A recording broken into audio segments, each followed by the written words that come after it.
एका तरुणीने साखरपुड्याच्या 2 महिन्यातच आपल्या आयुष्याची अखेर केल्याने संपूर्ण कुटुंबाला धक्का बसला। मध्य प्रदेशातील ग्वालेरमधील या 22 वर्षीय तरुणीने गळफास घेत आपलं आयुष्य संपवलं। यापूर्वी तिने आपल्या होणाऱ्या नवऱ्याला व्हिडिओ कॉल केल्याची माहिती आहे। घटनेची माहिती मिळताच पोलिसांनी घटनास्थळ गाठून मृतदेह शवविच्छेदनासाठी पाठवला। सध्या या प्रकरणाचा तपास सुरू आहे। उत्तर प्रदेशातील ललितपूर येथे राहणारी अंशिका कुशवाहा वय वर्ष 22 ही ग्वालेरच्या विनयनगर भागात तिच्या काका आणि चुलत भावांसोबत राहत होती। ती येथेच शिक्षण घेत होती। 4 ऑक्टोबरला तिचा अर्जुन कुशवाहा नावाच्या तरुणाशी साखरपुडा झाला होता। त्यानंतर दोघांमध्ये वारंवार बोलणंही व्हायचं। 16 डिसेंबरला अंशिका घरी एकटी असताना अर्जुनने तिला व्हॉट्सअपवर कॉल केला। कॉल दरम्यान दोघांमध्ये वाद झाला। त्यानंतर अंशिकाने आत्महत्या करण्याची धमकी दिली। अर्जुनने ही गोष्ट अंशिकाचा चुलत भाऊ कर्तव्य कुशवाहा याला सांगितलं। कर्तव्य घरी पोहोचेपर्यंत अंशिकाने गळफास लावून आपलं आयुष्य संपवलं होतं।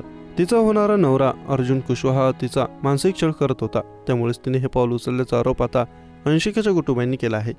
या घटनेनंतर अर्जुन फरार झाला आहे। या प्रकरणी अतिरिक्त पोलीस अधीक्षक निरंजन शर्मा यांनी सांगितलं की पोलिसांनी या प्रकरणी गुन्हा दाखल केला आहे। शवविच्छेदन अहवाल आणि कुटुंबियांच्या जबाबाच्या आधारे पुढील कारवाई करण्यात येईल।